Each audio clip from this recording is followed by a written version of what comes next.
Hello and welcome. I'm Emerald Mosaic.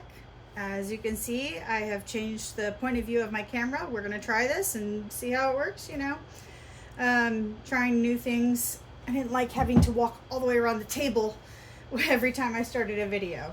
It was kind of uncomfortable silence there for a second. So we're going to change it up. So I am so excited. I ordered off of Amazon these silicone flower molds. Now, they each have a different number of petals, so 5, 6, 7, 8, 9, and what I'm doing today is 10. Of course, go big or go home, right? So I'm just so excited because now you have options more than that soda bottle. I mean, it served me well for quite a while. It was great for starting out, but I like how this is so even.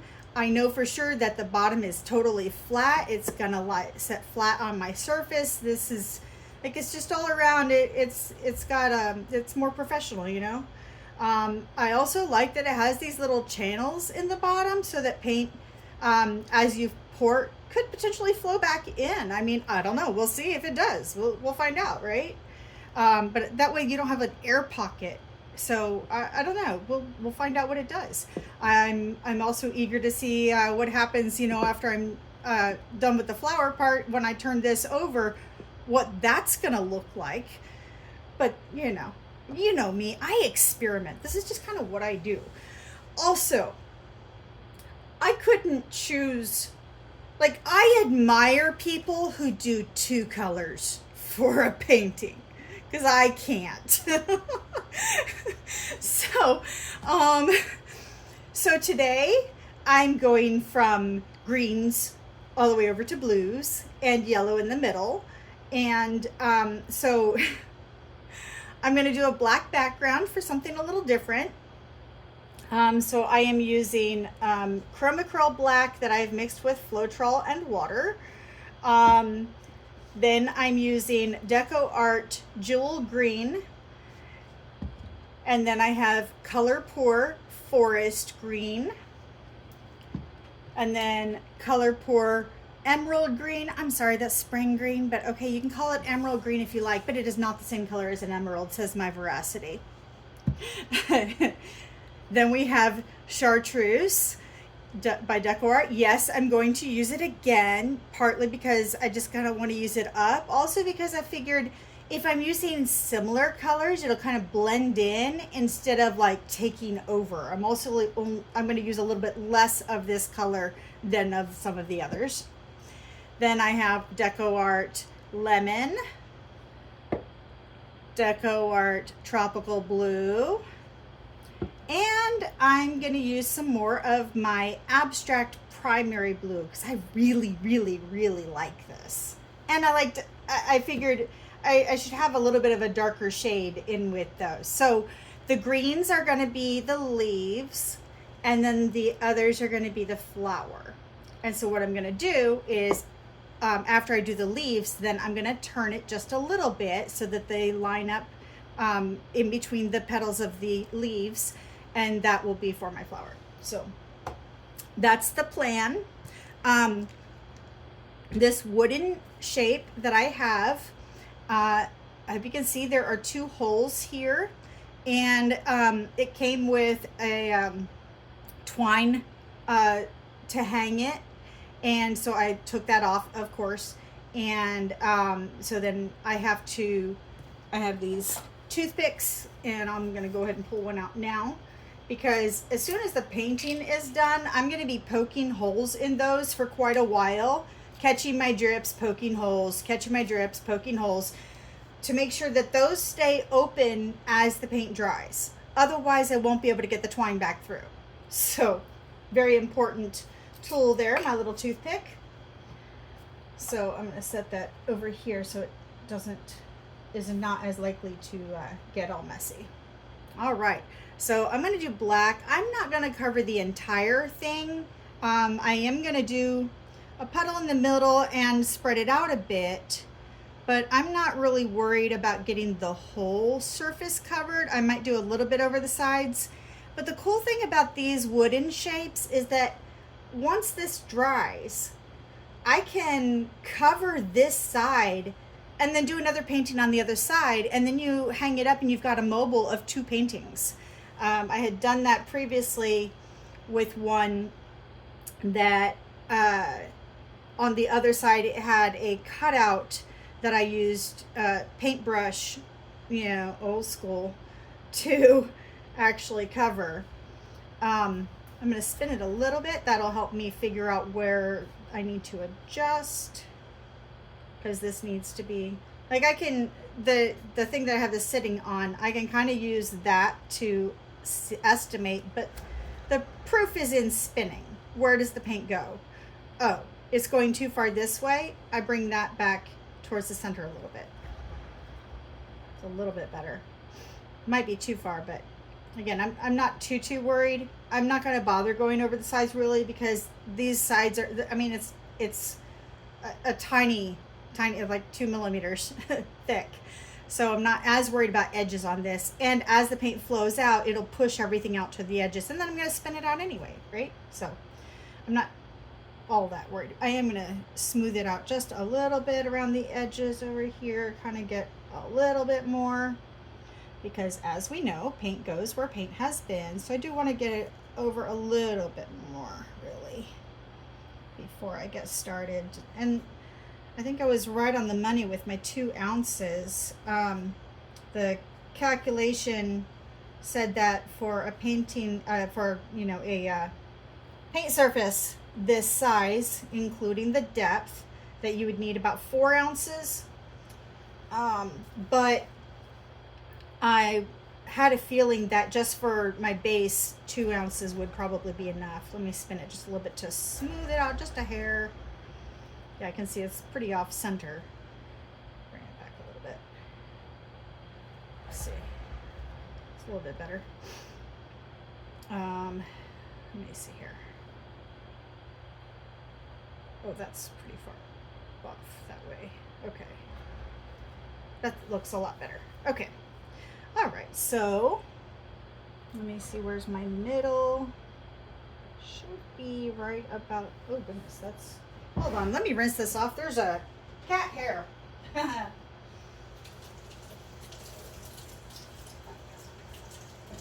Actually, there was quite a bit of dust in addition to the cat hair, because silicone tends to latch on to or attract dust and hair.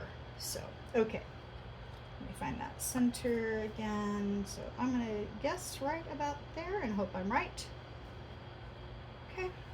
It'll be close enough. I can see that it's a little off, but I can bring it back just a hair. That should be close enough. It doesn't have to be perfect, because nature is not perfect. I'm doing a flower, and flowers are not perfect. Nature is never perfect. Yeah. Okay. So let me start with my jewel green. Ooh. Oh, it pours so evenly. I like that.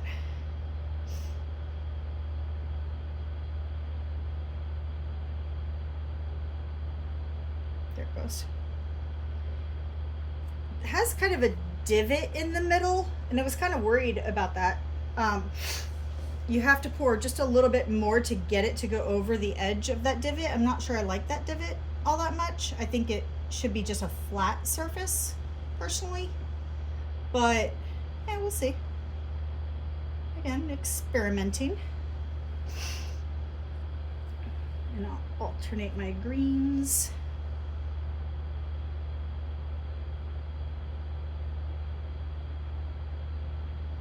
Kind of have to go in a circle, almost like you do for a ring pour, just to make sure you get all of them a little bit evenly. Ooh, ooh, that's pretty. Ooh, I like how it's dividing. That is cute. Oh my God. That is just adorable.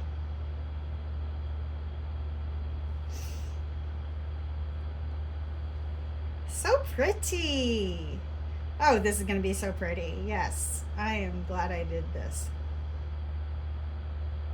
I had done that one other painting that I did, leaves and then the flower, and I had gotten so many compliments on it that I was like, oh, I've got to do it again, right? I am just loving this. Okay, yes, I'll do one more. I think I'd like to end on this, so I'm gonna save just, well, there's not much left. No, I'll end on the lighter color. It'll be all right. I think. I might end on the other green, if depending on how much I have, because that uses up that one. So, oh, I just love how it splits that. It's just so cute. You know, I think I'm gonna do that. I'm gonna do this one and then finish on the forest green, just so I can get it to split. Because it's just so pretty when it does that. I'm not gonna use all of the rest of that because I want to finish on this.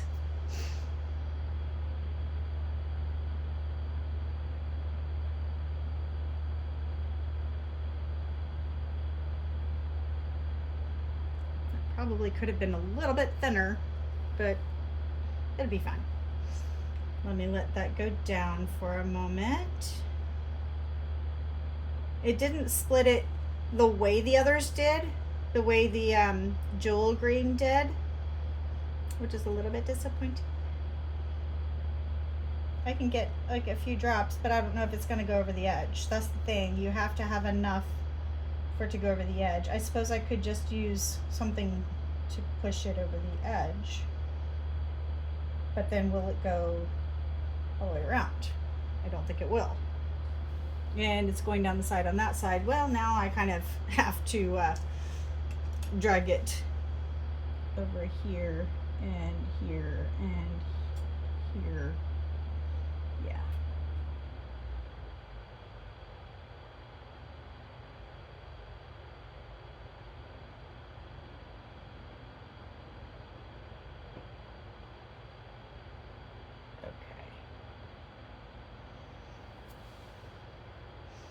All right, let that finish.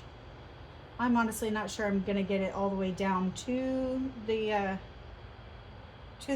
leaves on these other ones. Here I got two. There's a hint of it on the others, but it has to all, go all the way down. So let me try and get just a little bit more.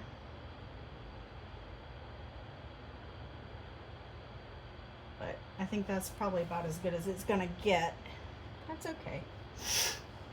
Nature is not, symmetrical. It'll be fine.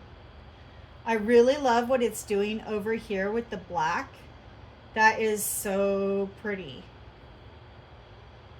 Okay. I think that is a good spot. So now I need to turn it just a half turn. Okay, and now I think I'm going to go ahead and drag out the leaves.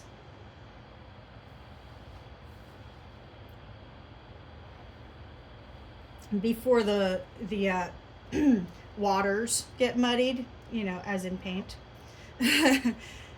Before everything gets kind of twisted and distorted. Let me do that.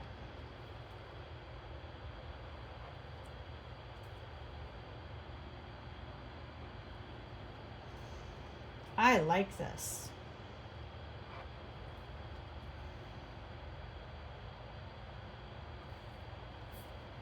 Okay, so there's the beginnings of the leaves, and now it's time for the flower.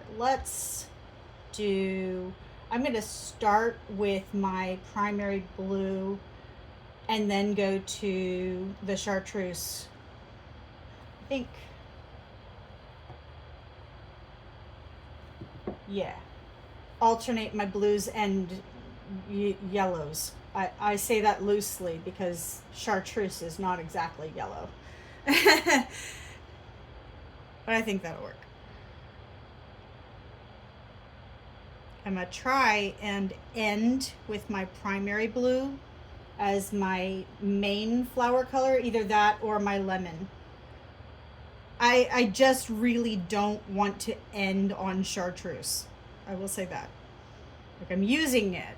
I don't want the majority of my flower to be chartreuse.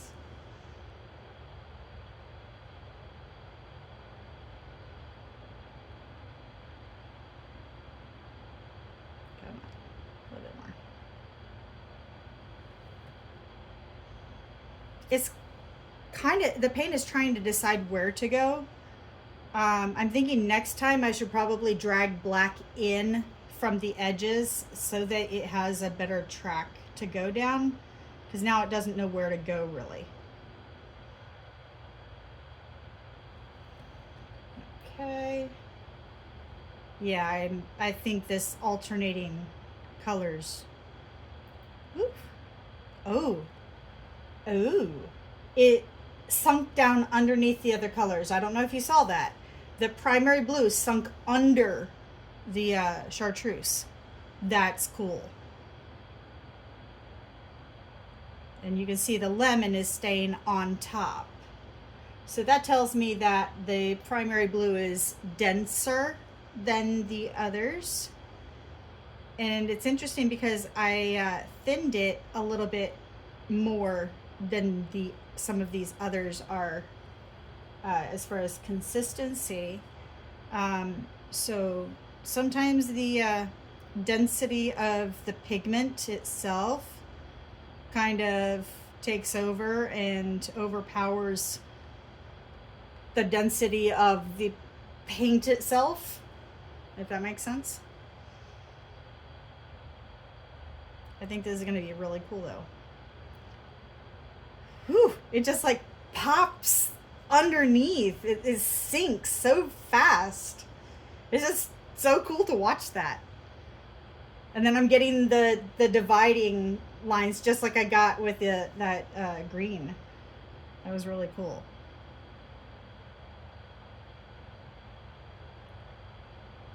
So apparently both the Deco Art Jewel Green and the Abstract Primary Blue, the pigment itself is denser. At least that's how it seems to me.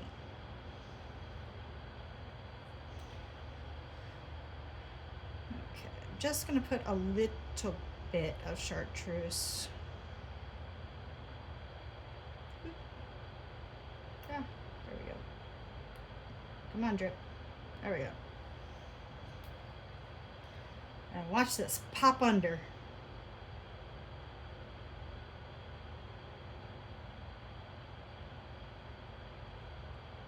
Boom. It just sinks. Oh, it's so cool. It is so cool to watch.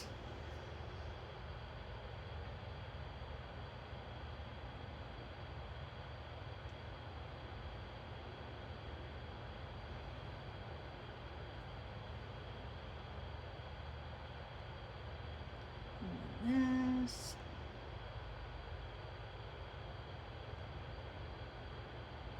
Last week, I got to guide a friend through her very first pour painting, and we did a flower pour, not a reverse. I wasn't going to bother trying to teach her the napkin when she had never done anything like that before. But we had so much fun, and she has a gorgeous painting that is now drying. I can't wait for her to come pick it up and sign it and claim it. So I think I'm doing one more layer, but I'm going to skip the chartreuse and just go straight back to my primary blue and finish off with that.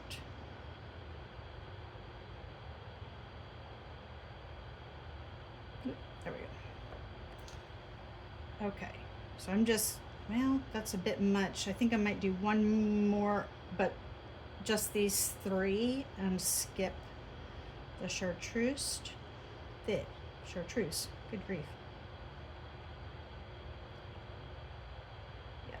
one more. And I'll just finish off with the primary blue. Since it sinks under this one as well, apparently. Not all that much left. But yeah, so I did that last week, and then on Saturday it is when I did that, and then on Sunday I did way too much exercise because I decided to try Zumba again, which I adore because I love dancing. And so all week long I have been paying for it in pain. I can't say it was really worth it. I really did overdo it to a point where it caused me a little bit of harm. Was it fun? Absolutely. Do I regret it? Yes, I do. So this is interesting. I can tell that my painting surface is bowed a little bit. I'm also going to move it this way just a hair because it seems that the lowest point is over here.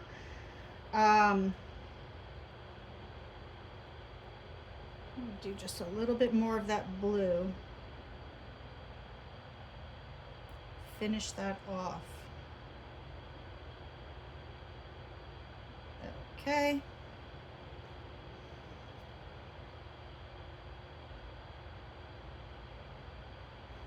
All right, now I kind of want to let it go just a little bit farther.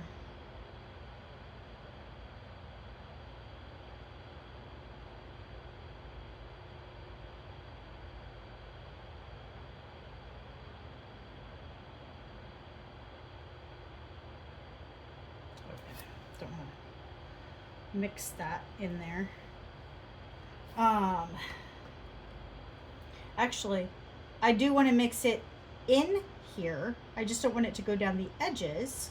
And then when I flip it over, I'm going to put some of it up here so that when I flip this over, it's going to leave little bitty, I don't know, stripes, something, marks. It's definitely different from the soda bottle bottom, so I'm not sure how it's going to look. So I have a feeling that what's in the middle might or might not drip out, but I know that these will for sure touch.